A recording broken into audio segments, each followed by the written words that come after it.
question, what were the qualities of people like McCall and Straub and the women I previously mentioned to do what they did during this period of time? In part, they were enabled by each other. You know, if I'm playing tennis, my game's better if I'm playing against someone who's pretty good. And I think that's true in the world of politics as well. If you've got people who are natural leaders or become natural leaders, you're working in an environment where you almost have to try to strive to do the same thing yourself. I don't think that either Tom McCall or Bob Straub were natural leaders.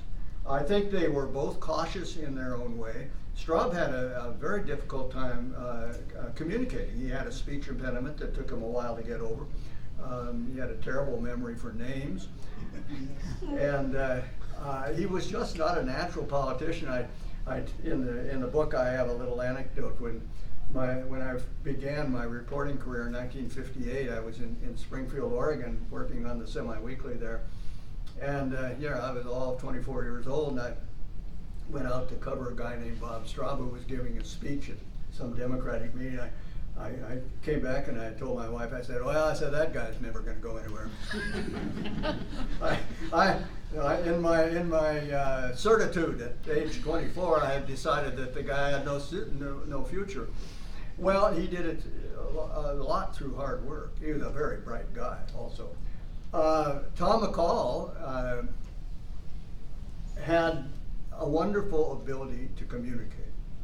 Communication is just so important for a politician. I think more than any other thing, it was his ability to communicate, but it wasn't just his ability to communicate on television. It was his ability to communicate in small groups and with people. I mean, Tom was a natural ally of journalists because he was one, and he never forgot where he came from. I can remember being in a room with Tom and a bunch of important people and this sort of thing, and seeing Tom pull aside from people like that and walk over and talk to a reporter from a little newspaper or a radio station. Not many politicians do that, but it was natural with him. So I think that they parlayed what they had, and in Tom's case, it was communication. And because they really felt very strongly about the state and about public service, and I think that was the case with all of the people that really had leadership during this time.